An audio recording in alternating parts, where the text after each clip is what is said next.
மின்மினி தமிழர்களுக்காகவே வந்தாச்சு முதல் hyper local social media app. உடனே டவுன்லோட் பண்ணுங்க.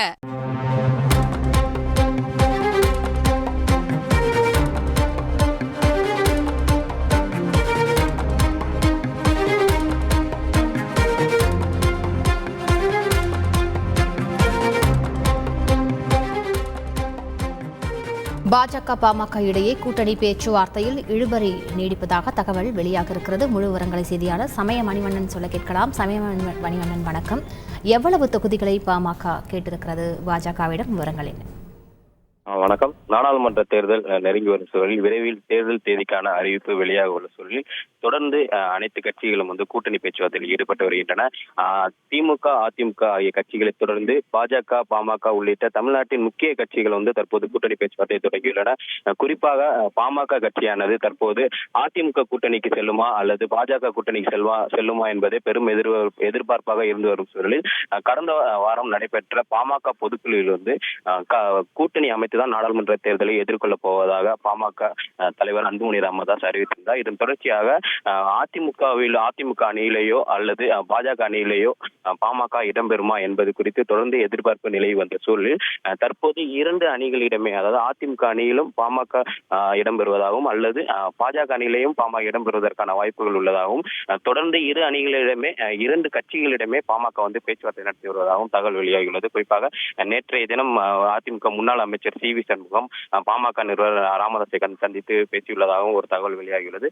இதன் தொடர்ச்சியாக பாஜகவிடமும் பாமக தொடர்ந்து கூட்டணி பேச்சுவார்த்தையிலும் தொகுதி பங்கீட்டு பேச்சுவார்த்தையிலும் ஈடுபட்டு வருவதாக தகவல் வெளியாகிறது. இதற்கு முன்பாக மறைமுகமாக பேச்சுவார்த்தை நடத்தி வந்த சூழலில் தமிழ் மாநில காங்கிரஸ் தலைவர் ஜி.கே. வாசன் மூலமும் அவர்களுக்கு அழைப்பு விடுக்கப்பட்டதாகவும் ஒரு தகவல் வெளியாகி இருந்தது. இதனை பாஜக மாநில தலைவர் அண்ணாமலை நேற்று மறுத்த சூழலில் தற்போது பாஜக பாமக இடையே பேச்சுவார்த்தையில் இழுபறி நீடிப்பதாக தகவல் வெளியாகியுள்ளது. இந்த நாடாளுமன்ற தேர்தலை பொறுத்தவரைக்கும் பாஜக தனியாக நிற்க அதிமுக அல்லாமல் அதிமுக கூட்டணி விலகி தனியாக நிற்பதாக பாஜக தற்போது வரை முடிவெடுத்துள்ளது. இதன் தொடர்ச்சியாக அடுத்த கட்ட கட்சிகளான அதாவது பாமக, தேமுதிக உள்ளிட்ட கட்சிகளை கூட்டணியில் இழுப்பதற்கு பாஜக தொடர்ந்து பேச்சுவார்த்தைகளையும் முயற்சிகளையும் மேற்கொண்டு வருகிறது. அதிலும் பாமகவை பாஜக கூட்டணியில் இடம்பெற வைப்பது பாஜகவின் முக்கிய நோக்கமாகவும் இருந்து வருகிறது.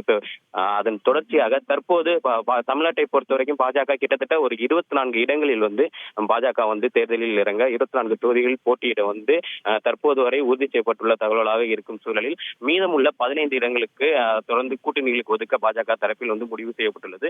அதன் தொடர்ச்சியாக பாஜக அணியில் பாமக இடம்பெறும் பட்சத்தில் பாஜக அணியில் இணையும் இரண்டாவது பெரிய கட்சியான பாமக 12 தொகுதிகளையும் கூடுதலாக ஒரு மாநிலங்களவை உறுப்பினர் பதவியையும் கேட்பதன் காரணமாக தொடர்ந்து இழுபறியானது நீடித்து வருகிறது. பாஜக தரப்பில் 7 தொகுதிகள் மட்டுமே ஒதுக்க முடியும் என கூறி வருவதால் பாஜக பாமக இடையிலான கூட்டணி பேச்சுவார்த்தையானது தொடர்ந்து இழுபறி நீடித்து வருகிறது. இதன் தொடர்ச்சியாக மற்ற கட்சிகளுக்கும் பாஜக கூட்டணியில் சேர விருப்பமுள்ள மற்ற கட்சிகளும் ஒரு சில கட்சிகள் தற்போது வரை மறைமுக பேச்சுவார்த்தையில் ஈடுபட்டு வருவதன் காரணமாக அவர்கள் பாஜக கூட்டணியில் இடம்பெறும் பட்சத்தில் அவர்களுக்கும் தொகுதிகள் ஒதுக்க வேண்டிய சூழல் இருப்பதால் மீதமுள்ள 15 தொகுதிகளில் 12 தொகுதிகளை பாமகவுக்கே ஒதுக்குவது சரியாக இருக்காது என தொடர்ந்து பாஜக பாமக இடையிலான பேச்சுவார்த்தையானது இழுபறி நீடித்து வருவதாக தகவல் வெளியாகியுள்ளது. இதன் தொடர்ச்சியாக அடுத்த கட்டமாக எவ்வளவு தொகுதிகளை ஒதுக்க வேண்டும் என்பதை பொறுத்திருந்துதான் பார்க்க வேண்டும். 12 தொகுதிகளையும் மற்றும் ஒரு ராஜ்யசபா இடமும் பாமக பாஜகவிடம் தொடர்ந்து கேட்டு வருகிறது. முழு விவரங்களை செய்தியாளர் சமய மணிவண்ணன் சொல்ல கேட்டோம். மின்மினி தமிழர்களுக்காகவே வந்தாச்சு முதல் hyper local social media app. உடனே டவுன்லோட் பண்ணுங்க.